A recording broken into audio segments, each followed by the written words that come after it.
మిత్రులరా, ఆరోగ్యాభిమానులందరికీ నమస్కారం. ఈరోజు ఒక ప్రత్యేక విషయాన్ని మీ దృష్టికి తీసుకురావాలనుకుంటున్నాం. అంటే చాలా సందర్భాల్లో మనం చాలా పెద్ద విషయాల వైపు హెల్త్ మంచి కోసం చూస్తూ ఉంటాం. అయితే మన ఆహార వ్యవహారాల్లో ఉన్నటువంటి అతి చిన్న అంశం చాలా ప్రమాదకరమైంది అని సైన్స్ ప్రూవ్ చేస్తే ఈ విషయం మన వాళ్ళందరికీ తెలియాల్సిందే, మన కుటుంబాలకు తెలియాల్సిందే, మన బంధువులకి, స్నేహితులకి, వీళ్ళందరికీ తెలియాల్సిందే.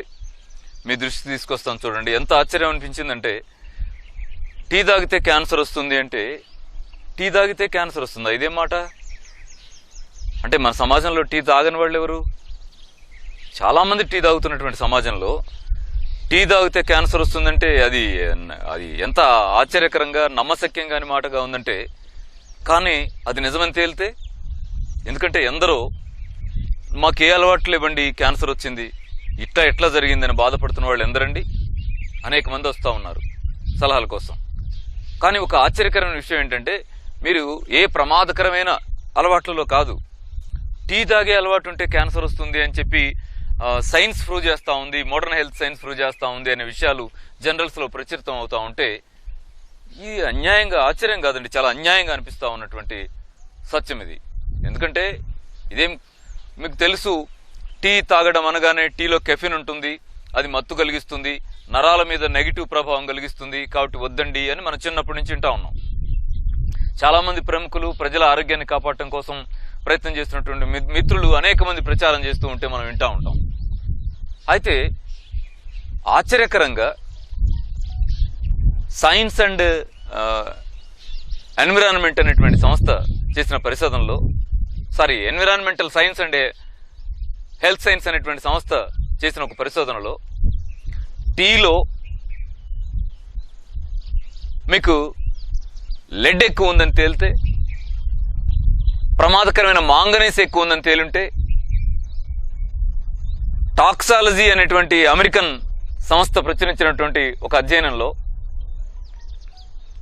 లెడ్,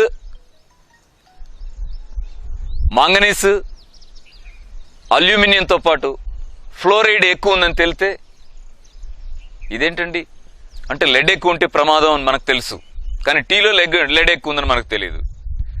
మాంగనీస్ ఎక్కువ ఉంటే మోతాదుకు మించితే డేంజర్ అని మనకు తెలుసు, కానీ ఆ టీలోనే మాంగనీస్ ఎక్కువ ఉందని మనకు తెలియదు. ఫ్లోరైడ్ ఎక్కువ ఉంటే ప్రమాదం అని తెలుసు, కానీ టీ పొడిలో ఫ్లోరైడ్ ఎక్కువ ఉంటుందని మనకు తెలియదు. అలాగే అల్యూమినియం ఎక్కువ ఉంటే డేంజర్ అని మనకు తెలుసు, కానీ టీలో అల్యూమినియం ఎక్కువ ఉందని మనకు తెలియదు. ఇంకా ప్రమాదకరమైన, ఆశ్చర్యకరమైన, భయంకరమైనటువంటి సత్యం ఏంటంటే, క్యాన్సర్ కారకం అని చెప్పి ఈ మధ్య కాలంలో అమెరికన్ సుప్రీంకోర్టు గ్లైఫోసైట్ అనే పురుగు మందుని నిషేధించిందని మీ అందరికీ తెలుసు. ఎందుకంటే పేపర్లలో పెద్ద హెడ్డింగ్స్తో మనం చూస్తున్నాం. కానీ అది వచ్చిన వెంటనే భారతదేశ సెంట్రల్ గవర్నమెంట్ స్పందించి పంటల్లో గ్లైఫోసైట్ అనేటువంటి ఆ హెర్బిసైడ్ని వాడద్దు, కలుపు మందుని వాడద్దు అని నిషేధించింది. దాన్ని మనం రౌండప్ పేరుతో పిలుస్తూ ఉంటారు మన రైతులు. దాన్ని వాడటానికి వీల్లేదు, క్యాన్సర్ కారకం అని నిషేధించింది. కానీ ఇప్పటికి కూడా అత్యంత ప్రమాదకరంగా, భయంకరంగా ఉన్న సత్యం ఏంటంటే, భారతదేశపు కాఫీ, టీ తోటల్లో గ్లైఫోసైట్ను వాడటం మీద నిషేధం ఏమీ లేదు. మనం మాట్లాడుకుంటున్న ఈ సందర్భంలో కూడా గ్లైఫోసైట్ అనేటువంటి కలుపు మందుని కాఫీ, టీ తోటల్లో వాడుతూనే ఉన్నారు. అంటే ఎలా ఉందంటే, గ్లైఫోసైట్ అనే కలుపు మందు వాడిన చోట పెరిగిన మొక్కల పంటల్లో క్యాన్సర్ కారకం ఉంటుంది, కానీ ఈ క్షణానికి చాలా సంవత్సరాలుగా గ్లైఫోసైట్ వాడుతున్న పంటగా ఏముంది? కాఫీ, టీ ఉంది. ఆ కాఫీ, టీ అంటే మన సుప్రీంకోర్టు తీర్పిచ్చింది ఏంటి? ఈయన గ్లైఫోసైట్ ప్రభావం వల్లే క్యాన్సర్ వచ్చింది అని ఒక ప్రముఖ కంపెనీకి వాళ్ళు ఏదో నష్టపరిహారం వేశారు. అంటే ఏ ఇంట్లో టీ తాగట్లా మనం, ఏ ఇంట్లో కాఫీ తాగట్లా మనం?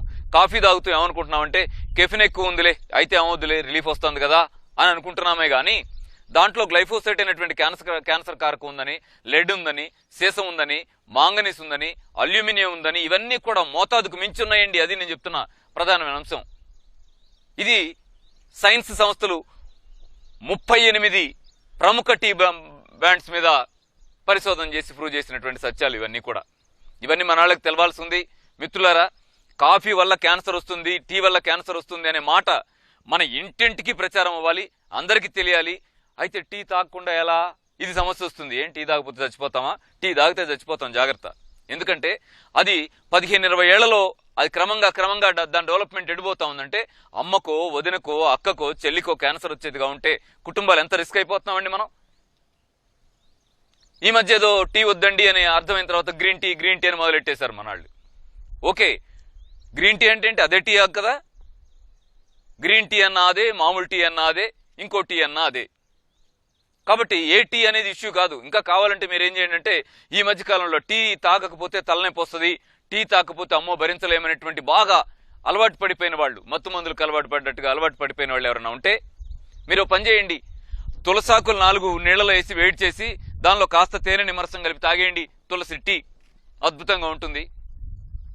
వేడి నీళ్లలో కాస్త పుదీనా ఆకు వేయండి, కాసేపు మరగబెట్టేసి దాంట్లో తేనె నిమ్మరసం వేసి తాగండి. పుదీనా టీ అద్భుతంగా ఉంటుంది. అంటే మీరు ఎన్ని టీలు తయారు చేయొచ్చు అంటే పుదీనా టీ చేయండి, తులసాకు టీ చేయండి, కొత్తిమీర టీ చేయండి. మీకు నచ్చిన ఏ ఆకైనా కాసేపు అలా మరగబెట్టేసి దాంట్లో తేనె నిమ్మరసం వేసి టీ తయారు చేసుకోండి. ఎందుకు?